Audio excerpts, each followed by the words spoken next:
Hello बच्चों, कैसे हैं आप लोग।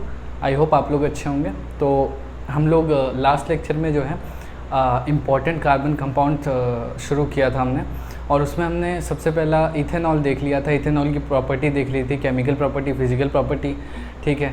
तो ये सारी चीज़ें हो चुकी थी, यूजेस भी हो चुके थे। अब सेकेंड कार्बन के कंपाउंड हमने पढ़ना है, ठीक है, and that is ethanoic acid. आपके जो कार्बन एंड इट्स कंपाउंड में है वो केवल दो ही कंपाउंड है कार्बन के जो कि आपको पढ़ने हैं। एक है आपका इथेनोइक एसिड और एक है इथेनॉल। इथेनॉल हम पढ़ चुके हैं, इथेनोइक एसिड हमें पढ़ना है, ठीक है। और मीथेनॉल भी साथ में ही हो गया था इथेनॉल के, तो वो भी कंप्लीट हो गया। अब देखो, हेडिंग डाल लीजिए इथेनोइक एसिड। इथेनोइक एसिड का कॉमन नेम एसिटिक एसिड भी होता है। देखो, इथेनोइक एसिड क्या होता है, अगर आप केमिकल फार्मूला की बात करो तो CH3C double bond OOH, this is a chemical formula for ethanoic acid, right. और इसका एक कॉमन नेम है, कॉमन नेम कॉमनली इसे किस नाम से जाना जाता है, एसिटिक एसिड। एसिटिक एसिड, इस वाले ग्रुप को एसिड बोलते हैं, एसिड, ठीक है। तो ये होता है एसिटिक एसिड। आप ये अभी पढ़ो ना पढ़ो कोई दिक्कत नहीं, पर आप ये जान लीजिए कि इथेनोइक एसिड को ही एसिटिक एसिड कहते हैं, ठीक है। एक बहुत ही इम्पॉर्टेंट, आप घरों में देखते हैं विनेगर इस्तेमाल होता है, ठीक है। तो विनेगर का सबसे ज़्यादा यूज़ सॉसेज में होता है, ठीक है। और मुझे तो जो ध्यान है बचपन में मैंने जो देखा है भाई, चाउमीन बनाने में होता है, ठीक है। तो वहीं से विनेगर का थॉट आया था, भाई विनेगर तो हम लोग तो यही जानते थे चाउमीन में डलता है, वही विनेगर होता है। और एक मेजर यूज जो पिकल्स में, ठीक है, पिकल्स में भी विनेगर डलता है। किस लिए डलता है, देखो पिकल्स को रखना होता है, ऐसा तो है नहीं कि पिकल्स बनाते हैं आप और तुरंत खा जाते हैं, ठीक है। It has to be store for a long duration, right, for a 1 year or 2 year. So for keeping that pickles for long duration, you have to add the vinegar as a preservative, right. So now what we have to do is like you have to add acetic acid 5 to 8% acetic acid, ठीक है, solution in water। मतलब 5 से 8% आप acetic acid डालिए और बाकी पानी में डाल दीजिए, मतलब पानी डाल दीजिए उसमें, तो आपका क्या होगा, वो विनेगर कहलाता है। This is what, vinegar. This vinegar is used as what, used as preservative, right. Preservative की तरह इस्तेमाल होता है, कहाँ पर, in pickles as well as sausage.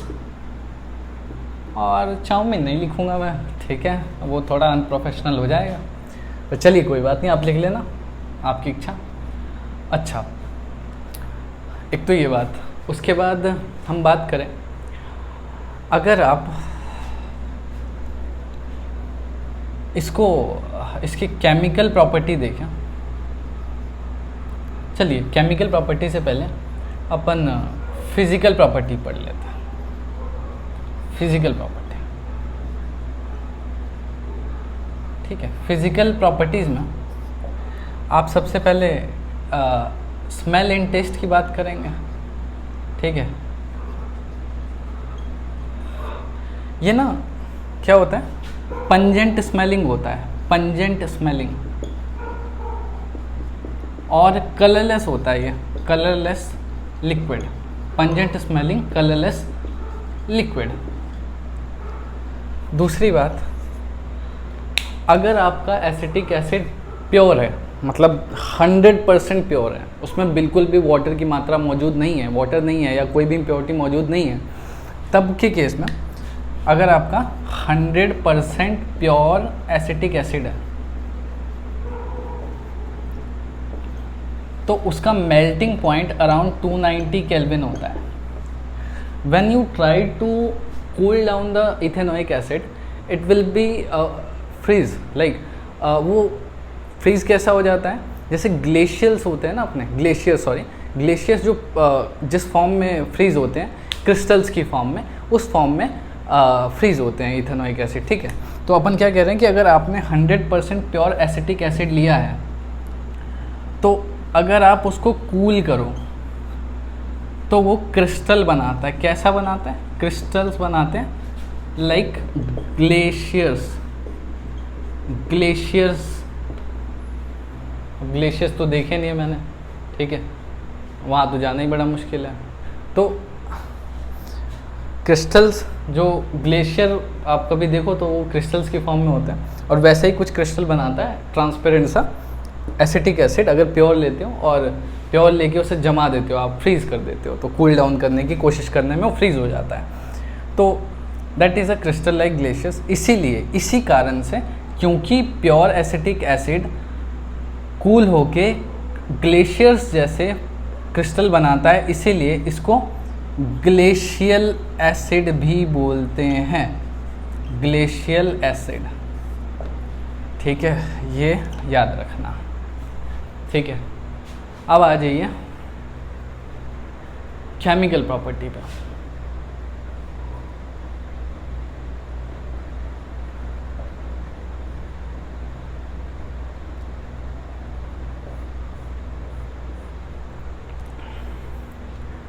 Chemical property में सबसे पहले हम देखते हैं acidic property.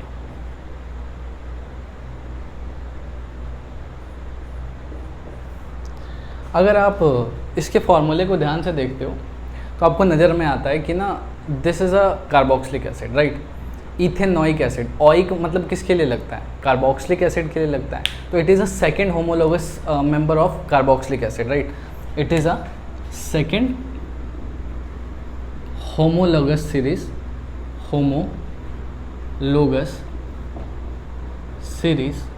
of carboxylic acid।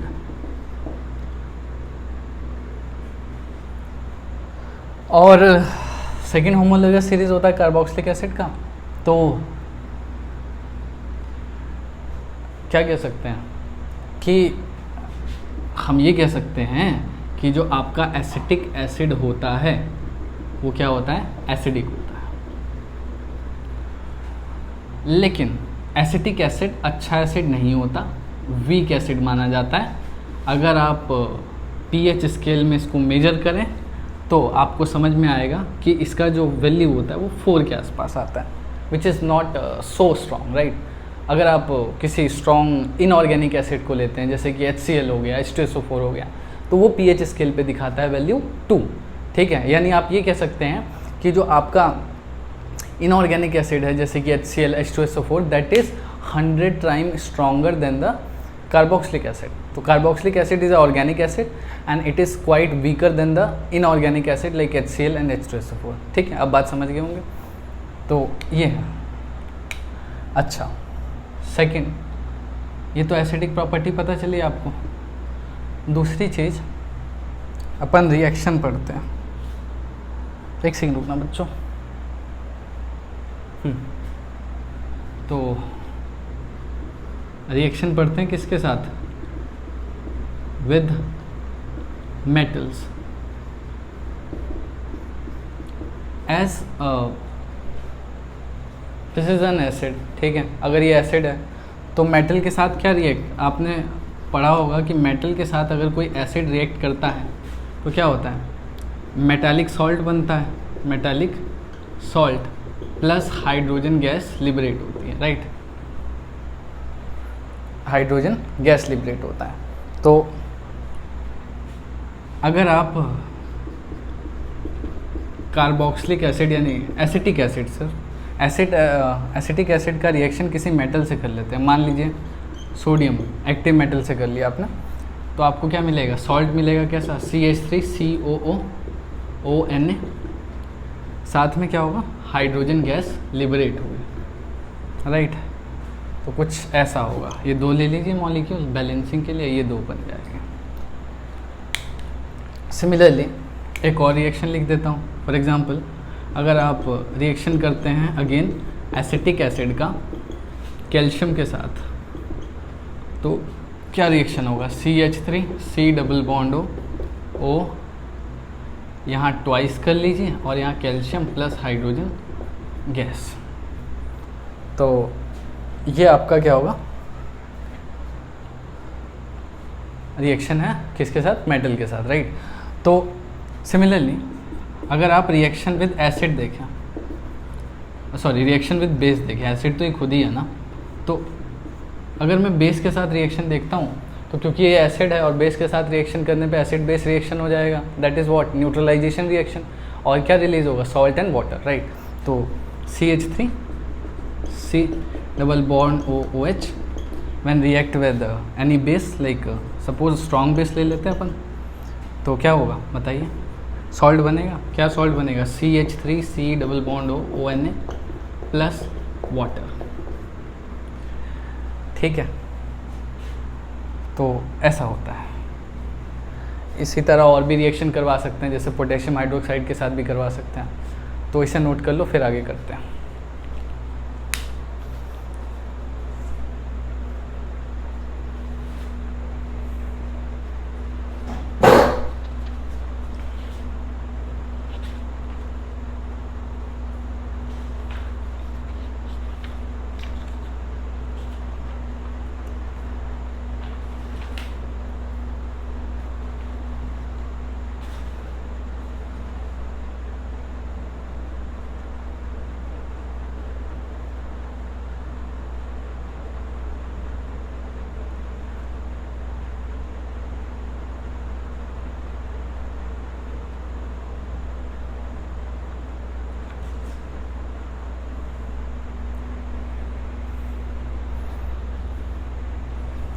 चलिए, मेरे ख्याल से आपने नोट कर दिया होगा, तो रब कर रहा हूँ।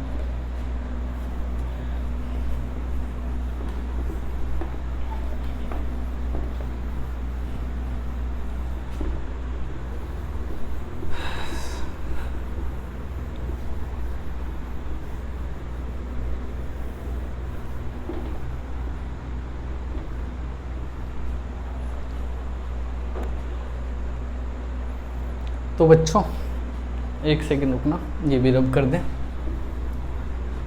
तो अपन ने केमिकल प्रॉपर्टी पढ़ ली, ठीक है।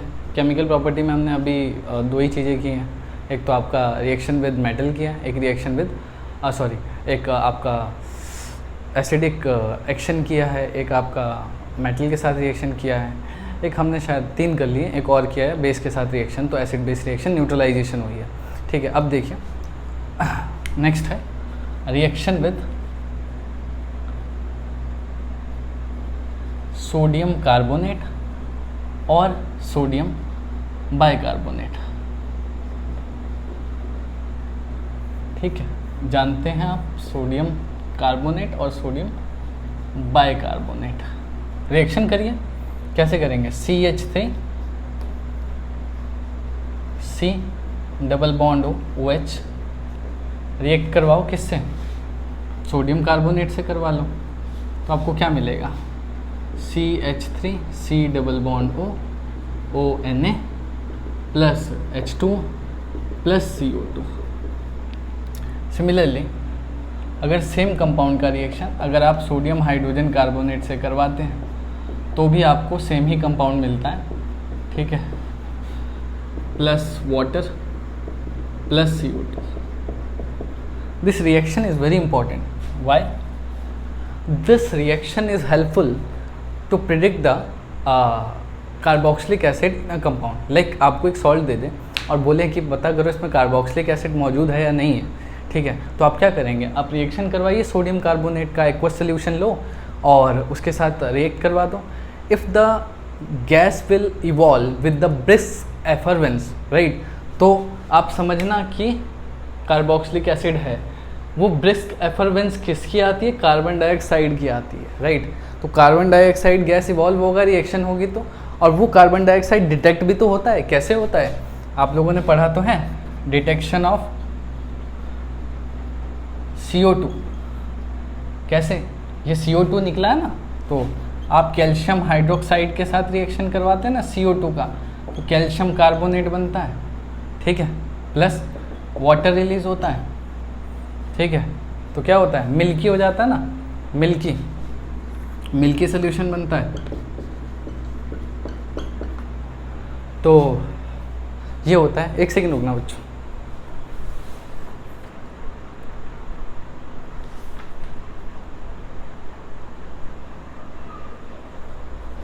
ठीक है, तो इस कार्बन डाइऑक्साइड को डिटेक्ट कर सकते हैं आप कैसे कि एक अगर आप उसको लाइम वाटर में से पास करें तो it will turn the lime water into milky solution, right. तो ये तो बड़ी बेसिक बात थी। डिटेक्शन ऑफ CO2 यहाँ से कर लीजिए। और एक लास्ट रिएक्शन है, दैट इज एस्टेरिफिकेशन।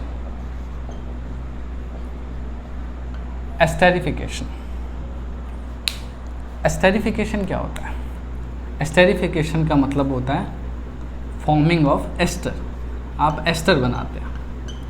अब मैंने आपको होमोलॉगस सीरीज में एस्टर तो बताया क्या होता है, ठीक है। आप लोग कमेंट कर दो, और नहीं तो यहाँ देख लो, मैं करवा ही रहा हूँ। देखो क्या होगा, एसिड प्लस एल्कोहल क्या दे देंगे, एस्टर दे देंगे प्लस वाटर। ये रिएक्शन रिवर्सिबल भी होती है, यानी अगर आप एस्टर की हाइड्रोलिसिस करोगे तो आपको एसिड और अल्कोहल मिल जाएगा।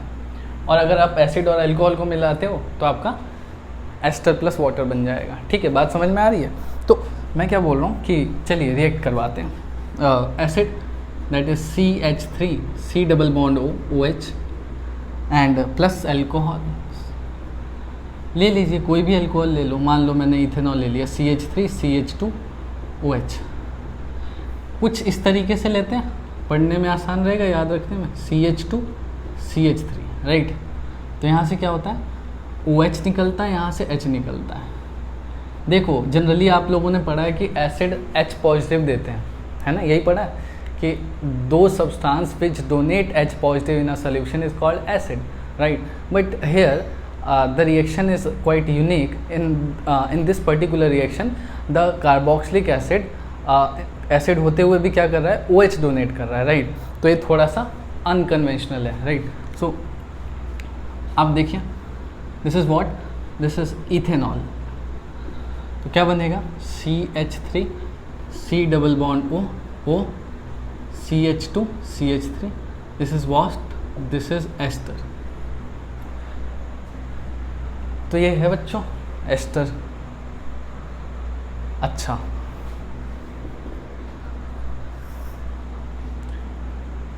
अब क्या करें?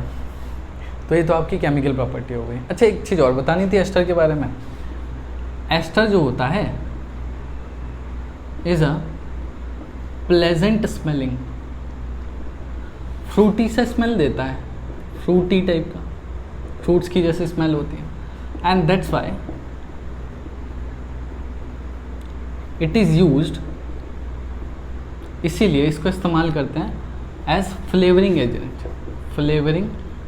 एजेंट। और इसके अलावा एंड परफ्यूम्स में भी इस्तेमाल होता है। आप आइसक्रीम खाते हैं ना, अलग अलग फ्लेवर की, वनीला खाते हैं, स्ट्रॉबेरी खाते हैं, ठीक है, और मैंगो भी होता है। मतलब there are different flavours in different eatables, right. सिर्फ आइसक्रीम की बात नहीं बोल रहा, अलग अलग ईटेबल्स में अलग अलग फ्लेवर्स होते हैं। And that flavour is maybe due to ester, right. I am not exactly saying that हमेशा हर चीज़ में फ्लेवरिंग एजेंट एस्टर ही डलता है, पर most of the eatable item में एस्टर डलता है, या कई परफ्यूम्स में भी एस्टर का इस्तेमाल किया जाता है to add the smell into the liquid, right. So ये है। अब देखो, तो ये तो हो गया।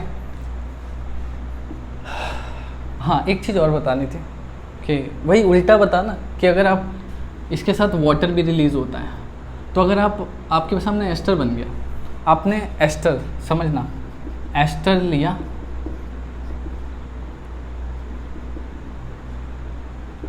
मान लो यही ले लिया, CH2 CH3, ये बना ना एस्टर। एस्टर का आपने हाइड्रोलिसिस कर दिया। अब हाइड्रोलिसिस करने के लिए आपको ना साथ में एसिडिक मीडियम लेना पड़ेगा, H2SO4। तो होता क्या, ये रिएक्शन ना उल्टा हो जाता है, ठीक है। उल्टा मतलब क्या बन जाएगा, CH3 C double bond OH plus CH3 CH2OH। यानी वापस से क्या बन गया, एसिड प्लस अल्कोहल। तो अगर आप एस्टर से उनके रिस्पेक्टिव अल्कोहल और एसिड को अलग करना चाहते हैं, ठीक है, तो आप उसमें वाटर ऐड कर दीजिए in the acidic medium. This reaction is called hydrolysis of ester. This reaction is called what, hydrolysis of ester, right. So guys this is all about ethanoic acid, ठीक है, we have completed the ethanoic acid completely, right. अब अपने को क्या करना है कि सिर्फ एक टॉपिक रहता है, that is soap and detergent, उनके एक्शन, ठीक है, why detergent is better than soap, ये सब चीज़ें अपने को पढ़नी है। अच्छा, बायोडिग्रेडेबल, नॉन बायोडिग्रेडेबल सोप्स, ये सारी चीज़ें अपने को नेक्स्ट लेक्चर में कंप्लीट करना है। अच्छा, इसके साथ ही मैं आपको एक और अच्छी न्यूज़ देने वाला हूँ कि कई बच्चे कह रहे थे कि आप +1 और +2 का शुरू करिए चैप्टर, तो अपन कोशिश करेंगे कि 2-3 डेज़ में हम लोग केमिस्ट्री शुरू करेंगे, ठीक है। केमिस्ट्री में भी सबसे पहले हम ऑर्गेनिक शुरू करेंगे, उसके बाद फिर लेटर ऑन देखते हैं कैसे चलती हैं चीज़ें, उसके बाद कंटिन्यूटी में +1 से स्टार्ट करते हैं, +1 और +2 की ऑर्गेनिक इकट्ठी करेंगे, उसके बाद हम फिज़िकल और इनऑर्गेनिक पे आएंगे, ठीक है। सो बच्चों प्लीज़ शेयर कर देना और लाइक करिए ना करिए, आपकी मर्ज़ी। Thank you so much, bye bye.